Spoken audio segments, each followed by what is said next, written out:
appreciate it. What part of South Carolina are you in fact? We're in Lancaster. Okay. Right above Columbia and right below Charlotte. All right. Yeah.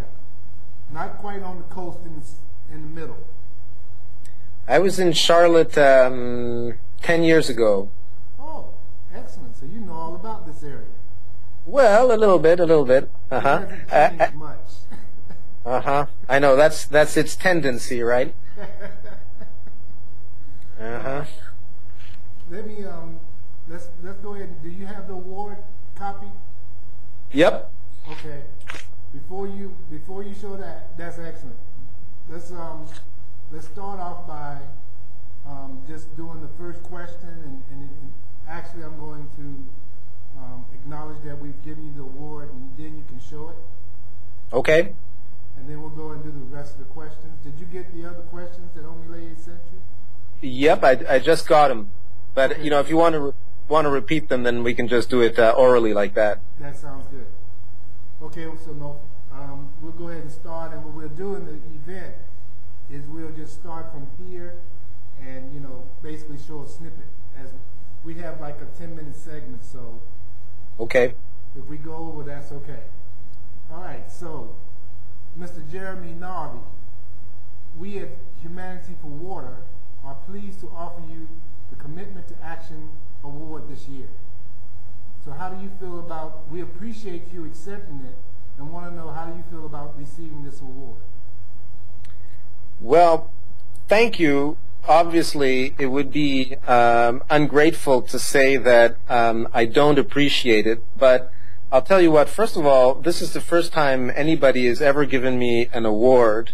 And, for years, I think when I was younger, I would have wanted an award because I kept on working so relentlessly and tirelessly for the good cause of Amazonian people. But the fact is that, first of all, when you work for difficult causes, there's nobody there to give you awards. And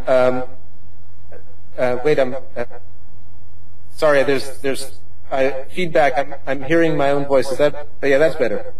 Should I start over again?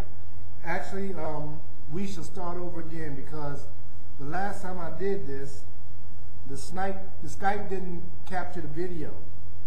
Oh. So I would better record it on my iPhone as well. Okay. So I Hold on just a sec, okay? Give me 30 seconds. That's great.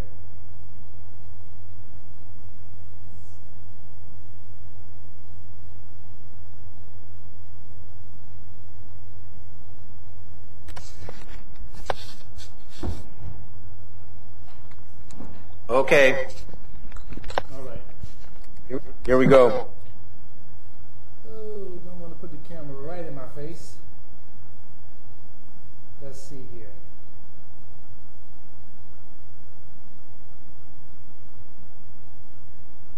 All right, very good.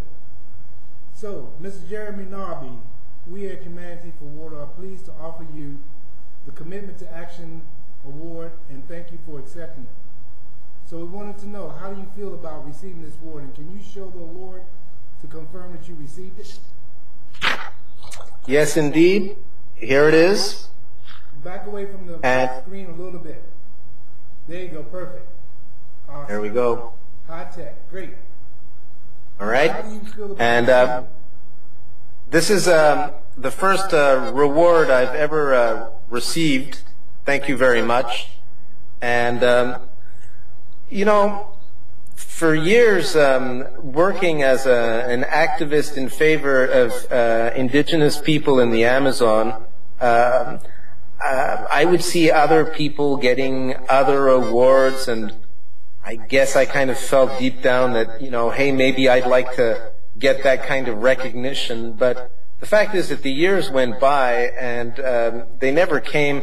And I kind of got used to, not getting that kind of recognition. And then finally recognizing that it was good for me to be detached from the desire for recognition and awards and so forth, because actually I am completely unimportant. What's important, in fact, if you look at my work, is it's the Amazon rainforest and its indigenous inhabitants. And, I live here in Switzerland in comfort, in a house and so forth. So, it's not as if I really, I'm not the important part in this thing. And so finally, over the years, I almost became anti-award, and I didn't want, no one, it's just like nobody wants to dance with me. Well, then finally, okay, well, I don't want to dance with you either, and forget this whole dance business. And, and then so the years go by and I just kept on doing what I was doing because that's what I wanted to do. And, but then finally here you all come and say, we recognize that you've been committed to action and we want to give you an award for that. Well, I thought, yeah, right on, because if there's one thing that I am is committed to action. And I think that, yeah, if finally I'm going to get some kind of an award, I'm really happy that it's coming from you all, and that it should be for a commitment to action. So to honor you and the award itself and the commitment to action, I'm happy to receive it. Thank you. That is amazing stuff. We have found that so many people are doing so many exciting and interesting and brave and courageous things, but have not been acknowledged for it. And that's part of the reason why we started the awards, because we just wanted to send you some love and say, we see you, we hear you, and we thank you. And like I said, there's so many of those people that we've given this award to haven't had that.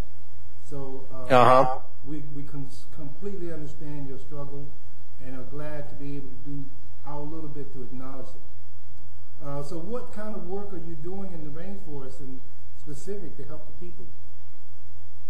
Well, essentially over the years, I've taken it that my job is to listen to what the indigenous people of the Amazon, what they propose, what they think is important for themselves. I learned as a young anthropologist that if anybody understood the Amazon and the reality down there, it was the indigenous people themselves. And that, as a kind of a university person going down there, I was no expert in nothing. And that they were the people who taught me everything that I knew about the place. And so when it came to saying, okay, I would like to actually help these people because they were in a difficult situation of companies coming in and cutting down their forest and taking their lands away and even killing them. And it was a question of helping Amazonian Indians survive and helping the rainforest survive. But for me, the way to do that was to help people help themselves.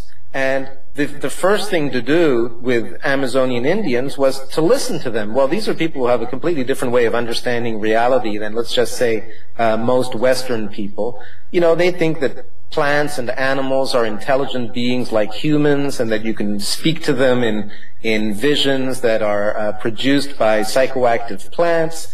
And, they have an entire dialogue with nature. They just don't go at it with bulldozers and chainsaws. They don't think that plants and animals are objects that you can just sell on the market and make money with. They don't believe in cutting down mountains to make mines or drilling holes into the ground to suck oil out of it and to pollute rivers.